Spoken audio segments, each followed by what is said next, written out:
ഓം നമോ ഭഗവതേ വാസുദേവായ. പ്രിയ സജ്ജനങ്ങളെ, എല്ലാവർക്കും നമസ്കാരം. സത്സംഗവേദിയിൽ നമ്മൾ ശ്രീമദ് ഭഗവത്ഗീതയിലെ 14-ാം അധ്യായമായ ഗുണത്രയ വിഭാഗയോഗത്തിലെ ആദ്യത്തെ ശ്ലോകമാണ് കഴിഞ്ഞ ദിവസം നോക്കിയത്. ഇനി നമുക്ക് രണ്ടാമത്തെ ശ്ലോകം നോക്കാം. ഇദം ജ്ഞാനമുപാശ്രിത്യ മമ സാധർമ്മ്യമാഗതാ സർഗേയപി നോപജായന്തേ പ്രളയേ ന വ്യഥന്തി ച. ഇദം ജ്ഞാനം ഉപാശ്രിത്യ, ഈ ജ്ഞാനത്തെ ആശ്രയിച്ച്, അതായത് ഈ ആത്മജ്ഞാനത്തെ ആശ്രയിച്ച്, മമ സാധർമ്മ്യം ആഗതാഹ, ഞാനുമായി താതാത്മ്യം പ്രാപിച്ചവർ, അഥവാ എനിക്കു സമാനമായി തീർന്നവർ, മുക്തരായവർ എന്നർത്ഥം. സർഗേ അപി, അടുത്ത സൃഷ്ടികാലത്തിൽ പോലും, ന ഉപജായന്തേ, ജനിക്കുന്നില്ല, പ്രളയേ, പ്രളയത്തിൽ, ന വ്യഥന്തീച, ദുഃഖിക്കുന്നുമില്ല.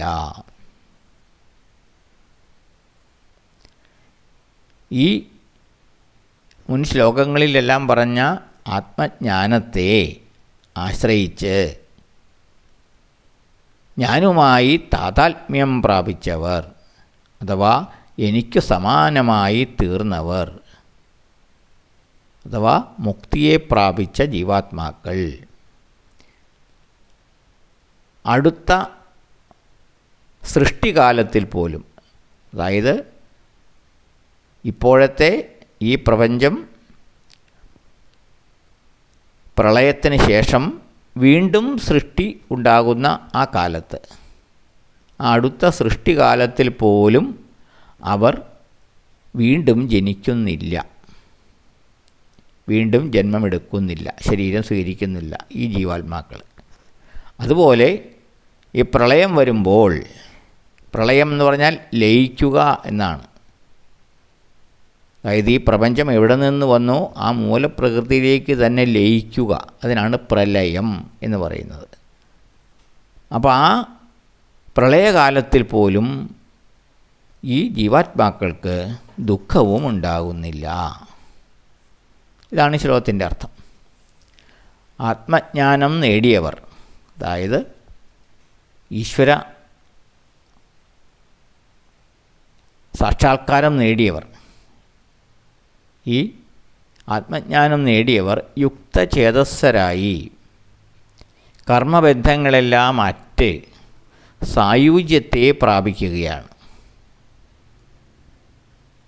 ആ ജീവാത്മാക്കൾ പരമാത്മാവിന് തുല്യരാകുന്നു, അഥവാ പരമാത്മാവിൽ ലയിച്ചു ചേരുന്നു. പിന്നെ ആ ജീവാത്മാക്കൾക്ക്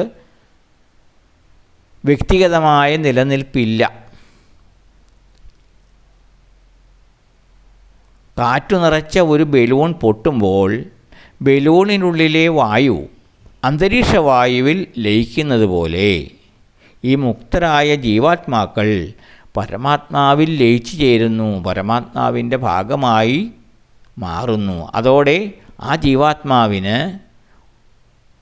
പ്രത്യേകമായ ഒരു നിലനിൽപ്പ് ഉണ്ടാവുന്നില്ല. അതിനാൽ തന്നെ കൽപ്പാന്ത്യകാലത്തിൽ, അതായത് ഈ കൽപ്പം അവസാനിക്കുന്ന കാലത്ത്, ഓരോ കൽപ്പവും അവസാനിക്കുമ്പോഴാണ് ഈ പ്രളയം സംഭവിക്കുന്നത്.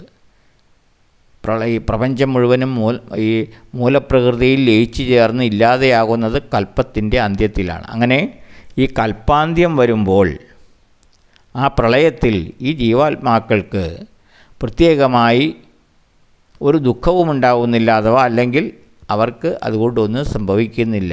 കാരണം ആ ജീവാത്മാവ് ഇപ്പോൾ ഇല്ലാതെയായി, അത് പരമാത്മാവിൻ്റെ ഭാഗമായി തീർന്നു കഴിഞ്ഞു. അതുകൊണ്ട് അവർക്കതിൽ നിന്നും ഒരു ദുഃഖമുണ്ടാകുന്നില്ല. അതുപോലെ പ്രളയശേഷം അടുത്ത കൽപ്പം ആരംഭിക്കുമ്പോൾ, കൽപ്പാദിയിൽ, അതായത് സൃഷ്ടികാലത്തിൽ, ഓരോ കൽപ്പവും തുടങ്ങുമ്പോഴാണ് സൃഷ്ടികൾ ഉത്ഭൂതമാകുന്നത്. ആ കൽപ്പം അവസാനിക്കുമ്പോൾ അത് മൂലപ്രകൃതിയിൽ ലയിച്ച് ചേരുകയും ചെയ്യുന്നു. ആ ലയിക്കുന്നതിനാണ് പ്രളയം എന്ന് പറയുന്നത്. അപ്പോൾ ആ പ്രളയത്തിന് ശേഷം അടുത്ത കൽപ്പത്തിൽ, ആ കൽപ്പത്തിൻ്റെ ആദിയിൽ, സൃഷ്ടികാലത്തിൽ അവർ വീണ്ടും ജനിക്കുന്നുമില്ല ഈ ജീവാത്മാക്കൾ. കാരണം അവർ പരമാത്മാവിൻ്റെ ഭാഗമായി അതിൽ ലയിച്ചു ചേർന്ന് കഴിഞ്ഞിരിക്കുന്നു. കൽപ്പ അന്ത്യത്തിലെ പ്രളയത്തിൽ സകല ജീവജാലങ്ങളും മൂലപ്രകൃതിയിൽ വിലയം പ്രാപിക്കും. അടുത്ത കൽപ്പ ആദിയിൽ വീണ്ടും സൃഷ്ടിക്കപ്പെടും. ഇങ്ങനെയാണ് ഈ ചക്രമിങ്ങനെ തുടർന്നു കൊണ്ടിരിക്കുന്നത്. അപ്പോൾ അതിൽ മുക്തരാകാത്ത ജീവാത്മാക്കൾ, അതായത് അവരുടെ കർമ്മങ്ങൾ അറ്റ അവസ്ഥയിലെത്താത്തവർ, പ്രാരബ്ധ കർമ്മങ്ങൾ തീരാത്തവർ,